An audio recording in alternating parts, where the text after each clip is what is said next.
Kuhlwemini elahlwa ngamacala owesilisa wase-Highfield owabulala umngani wakhe ezama ukucima ubufakazi ngecala abalenza naye, uNhlanhla Mkhize oneminyaka engu-27, ulahlwe yinkantolo enkulu yase-Scottsburg ngoLwesine ngamacala amane, amabili okubulala, elokuthumba nelokushaya.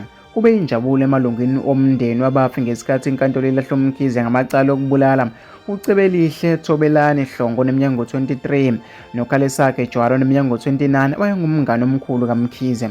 uMkhize wabulala umngani wakhe uJwara ngoba edinwa ukuthi uthe uzokhuluma lonke iqiniso ngokuthi bona ababulala uHlongwa, ababemsola ngokuthi untshontsha amateki kaMkhize. uMkhize kulindeke ukuba agwetshwe ngomhla ka-28 kuDisemba. Lamacala enzeke kwaDumisa eMzinto ngo-2021.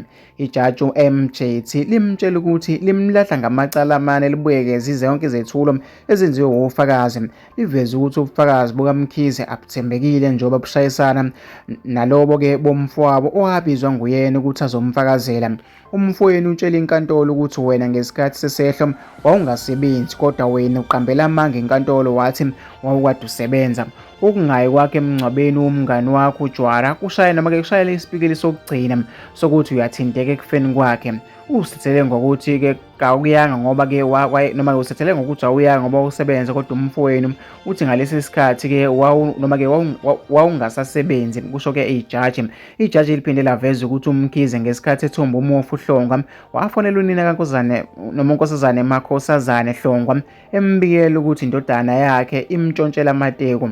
Ufonela unina kamufi umazisa ukuthi umthombile, wahluleka-ke nokuthi umise emaphoyiseni kodwa wena wangakwenza lokho. Unina kuphinde wakhokha isamba semali engango-5,000 wamarandi emizamweni yakhe yokuphephisa impilo kamufi, kusho-ke ijaji. Inkantolo iyagculiseka ngobufakazi obuphambi kwayo. Kuyavela ukuthi uyathinteka ekufeni kukaJwara ngoba wayezoba ufakazi oqanda ikhanda ekufeni kukaHlongwa. Uthumba uHlongwa wabulala isidumbu sakhe noma-ke wabulala isidumbu sakhe-ke wasitshinga eplazini, ngakho-ke ingakho-ke ngikulahla ngalamacala. Kusuka ummeli wakhe uSicelo Zungu wathi-ke ucela ukukhishwa kwesigwebo-ke kuhlehliswe, usefuna ukuxhumana kahle nekhasimende lakhe. uNkosazane Zanele Jwara ongunina noma-ke kamufi uJwara uthe-ke uyajabula ngesinqumo. Kubuhlungu okwenzeka le ngane yashona-ke yashiya ingane encane nezinyanga eziwu7 ibulawa umuntu obe umngani wayo noma-ke besingamazi umbulali, kodwa-ke ingane ibihlala isitshela ngayo ukuthi-ke bayezwana. Siyaqala ukumbona-ke ngamehlo, sizizwa-ke sijabule kakhulu ukuthi ulahlwe yicala. Sesolinda isigwebo esho. uNkosazane Makhosazane Hlongo ongunina kamufi uHlongwa uthe-ke okumehlele akakufisele omunye umuntu. Bengiphuma ngene ezibhedlela ngidukelwe ingane yami ize yatholakala ngemumva kwezinyanga eziwu6 siyaba ngamathambo.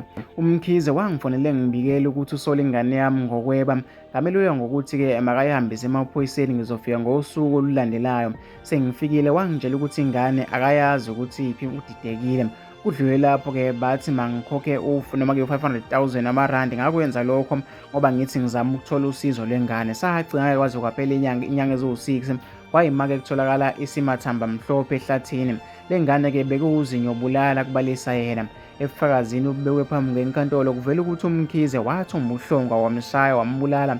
Isidumbu sakhe wasithatha nomngani wakhe uJwara basishisa-ke bayosihlahla eplazini.